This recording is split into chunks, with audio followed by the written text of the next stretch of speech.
Pakistan cricket team को दौरा Australia में लगातार दूसरी शिकस्त हो चुकी है, जबकि पर्थ और मेलबर्न में शिकस्त खाने के बाद पाकिस्तान को ऑस्ट्रेलवी पिचेस पर लगातार 10वीं टेस्ट सीरीज़ में शिकस्त का सामना करना पड़ा, जो कि एक नाकामी की बदतरीन मिसाल है। लेकिन अब सवाल ये पैदा होता है कि क्या पाकिस्तान टीम अगले मैच को रूटीन वर्क लेगी या एक महज रस्मी कार्रवाई लेगी, या पाकिस्तान टीम आखिरी मैच जीतकर सीरीज़ को क्लीन स्वीप से बचाने की कोशिश करेगी। इसके लिए ज़रूरी है कि देखना पड़ेगा कि पाकिस्तान टीम की जो तवज्जो है या पाकिस्तान टीम की जो टेंशन है वो किस तरह है, क्योंकि अगर पाकिस्तान ने आखिरी टेस्ट मैच खेलना है तो आप अपने आप को मज़ीद पावरफुल करना होगा, जहाँ कमी कोताही है उसको दूर करना होगा। इसके लिए क्या पाकिस्तान टीम में जो 2 चेंजिंग्स होने का इम्कान है उसका हम जायज़ा लेते हैं।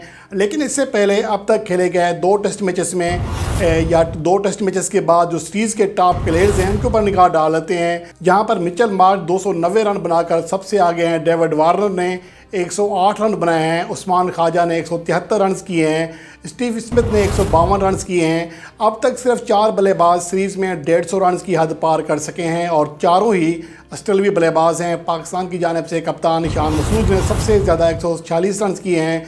अब्दुल्ला शफीक ने 110 रन किए हैं, जबकि पाकिस्तान के दीगर बैटर 100 रन की हद भी पार नहीं कर पाए, हालांकि उन्हें 4 इनिंग्स में बैटिंग करने का मौका मिल चुका है। अगर रिजवान का और सरफराज का कंपेयर करें तो रिजवान को 2 इनिंग्स खेलने का मौका मिला, 77 रन किए, जबकि 7 ही रन किए, लेकिन 1 7 कम था, सिर्फ 7 रन किए थे, 77 नहीं थे सरफराज अहमद के। इसके मुकाबले में अगर पाकिस्तान के बॉलर्स की कारकर्दगी देखें तो पैट कमिंस जो कि 2 बार इनिंग्स में 5-5 विकेट हासिल कर चुके हैं, 13 विकेट हासिल करके सर फहरिस्त हैं। और पाकिस्तान के आमिर जमाल, जिनके कैरियर की पहली टेस्ट सीरीज़ है, वो 12 विकेटों के साथ दूसरे नंबर पर हैं।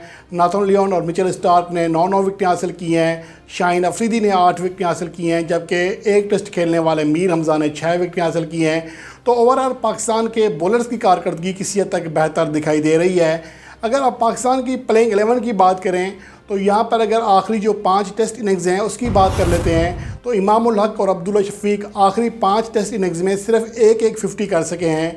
तो इनमें से किसी को भी ड्रॉप करके सिडनी टेस्ट मैच में सैम अयूब को मौका दिया जा सकता है, क्योंकि सैम अयूब हालिया अरसे में बेहतरीन फॉर्म में है।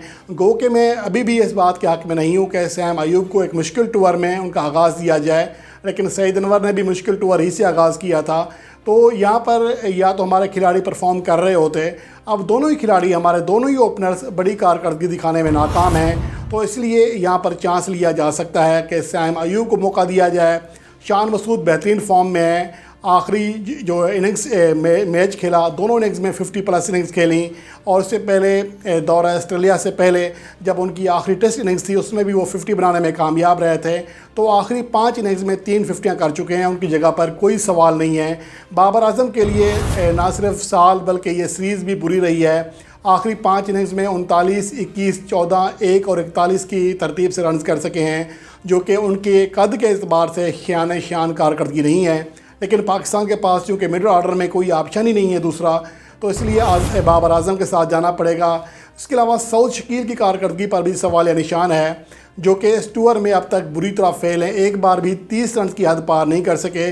57 रन ज़रूर बनाए थे दौरा श्रीलंका में, उसके बाद दौरा ऑस्ट्रेलिया में 28, 24, फिर 9 और 24 रन बना सके। लेकिन पाकिस्तान के पास मुतबादल में कोई भी बेहतर मिडल ऑर्डर बैट्समैन दस्तियाब नहीं है, और ना ही सरफराज अहमद को एज ए बैट्समैन खिलाने का रिस्क लिया जा सकता है, क्योंकि वो इन पिचेस पर ज़्यादा कामयाब नहीं होंगे। इसलिए सऊद शकील को बरकरार रखना पड़ेगा। मोहम्मद रिजवान ने बेहतर कारकर्दगी का मुजाहरा किया है और आखिरी जो 3 इनिंग्स के लिए हैं उसमें 50, 42 और 35 रन किए हैं। तो ओवरऑल उनकी कारकर्दगी अच्छी है। आगा सलमान आखिरी इनिंग्स में 50 करने में कामयाब रहे। इससे पहले दौरा श्रीलंका में 132 रन कर चुके थे अपनी आखिरी इनिंग्स में, तो उन्हें भी बरकरार रखा जाएगा। आमिर जमाल दूसरे टॉप विकेट टेकर हैं, सीरीज़ के अब तक 12 विकेट हासिल कर चुके हैं, वो भी बरकरार रहेंगे। शाहीन अफरीदी रिदम हासिल कर चुके हैं, वो भी बरकरार रहेंगे। अलबत्ता हसन अली की जो पोजीशन है इसके ऊपर सवाल या निशान है। उनकी जगह या तो अगर पिच फास्ट है तो फिर लाया जा सकता है मोहम्मद वसीम जूनियर को, या फिर इब्रार अहमद अगर फिट होते हैं तो हसन अली की जगह खेल सकते हैं, या फिर नुमान अली को मौका दिया जा सकता है। तो ओवरऑल देखा जाए तो यहाँ पर हसन अली और ओपनिंग में यहाँ पर दो ऐसी पोजीशन है जहाँ पर जिनको यहाँ पर चेंज करना चाहिए प्लेयर्स और इसका इम्कान भी है। तो हसन अली की और ओपनिंग में अगर ये दो तब्दीलियाँ हो जाती हैं तो पाकिस्तान टीम अपने आखिरी टेस्ट मैच में दो तब्दीलियों के साथ मैदान में उतरेगी, जो कि नए साल में पाकिस्तान का पहला टेस्ट मैच होगा। अलबत्ता मीर हमज़ा, जिन्हें मेलबर्न टेस्ट में मौका मिला, कम बैक हुआ, दोनों इनिंग्स में उनकी बॉलिंग कारकर्दगी शानदार रही, ख़ास तौर पर आखिरी इनिंग्स में जब वो 32 रन देकर 4 विकेटें हासिल करने में कामयाब रहे, इसलिए उनकी पोजीशन को कोई ख़तरा लाक नहीं है।